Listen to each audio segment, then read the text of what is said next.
Welcome back. The time now, 9:13. Well, after the recent elections in Jefferson City, some people are now pushing for changes in the school district.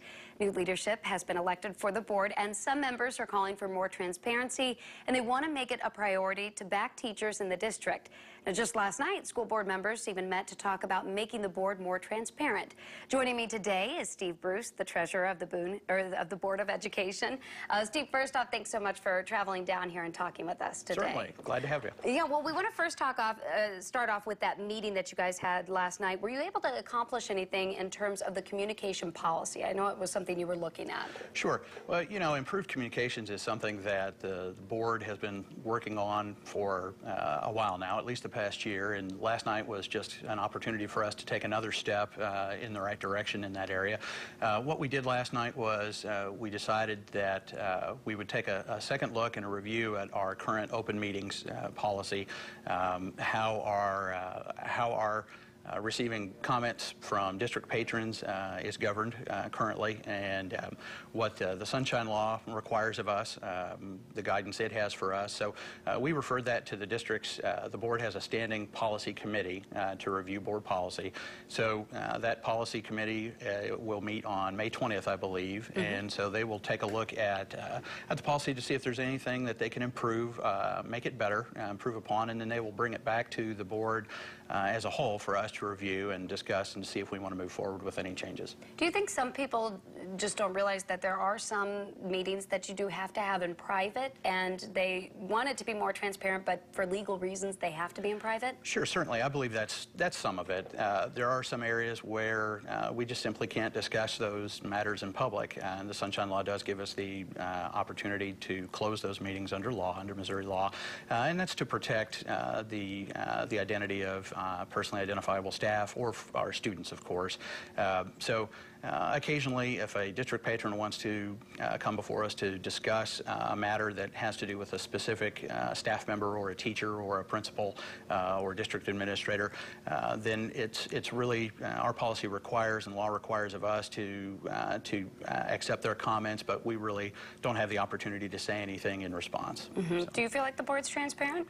I believe so. I think that you know, we have a lot of good policies in place, but you know, can we do better? Absolutely, I think we can. That was one of the things that I ran on as a candidate back in 2014 when I was elected, and I know that the two most recent candidates who were elected as well, that's important to them. So I think we have a good board, we have a good makeup, and I think that's an area that we're going to continue to work hard at. I know another thing that people have said, they want the board to back teachers more in the district, and actually your wife is a teacher in the district right now, right. So this is definitely something you're able to hear her experience each day even. Would you say that this is something that you want to focus on too? Do you feel like it's an issue? Does she feel like it's an issue? Sure. Well, you know, that's certainly a sentiment that we've heard from certain areas of the community over the last year. As board members, it's important that we not only hear those comments, but we really get to understand the underpinning of what's driving those concerns or driving those comments. And so when you survey staff, when we've surveyed our staff and when we've met with administrators and we're out in the community talking with district parents and patrons and taxpayers, two things become apparent. One, that the administration can do a better job of making sure that we have all of our schools up to date on the most current practices and tools and resources that they need to be able to work with student behavior and classroom management. And second, that the board in general needs to develop a broader discussion and an ongoing conversation with the community about their expectations in general and what state and federal law has to say about these matters. I also wanted to talk and fit in here today, talk about facilities. That was also something discussed yesterday. Right. This has been an ongoing thing for you guys because you really are trying to make some upgrades in the district. We are, and that was a large part of our discussion last night. I think what you will see in the next several months is that the board will take a very hard look. We'll continue the work that we've been doing for the last several months, but we're going to take a very hard look at if there's an opportunity for us to meet some of our facilities needs. We have 11 elementary schools around the district. Almost all of them are at capacity. A couple of them are just a little over capacity.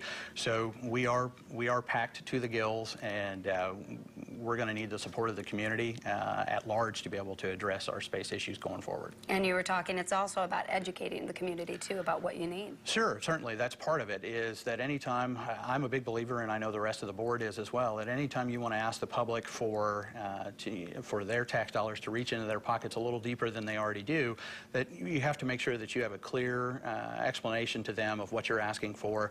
And it's important to me specifically that we make sure that they understand going forward that the items that we're looking at now are not, it's not a wish list. These are specific identifiable needs that we will need to have in place to make Jefferson City Public Schools relevant for the next 20 years. Thanks so much for coming on. We appreciate you taking the time and driving down here. Sure, absolutely. Well, now here's Brittany with a look at what she has coming up.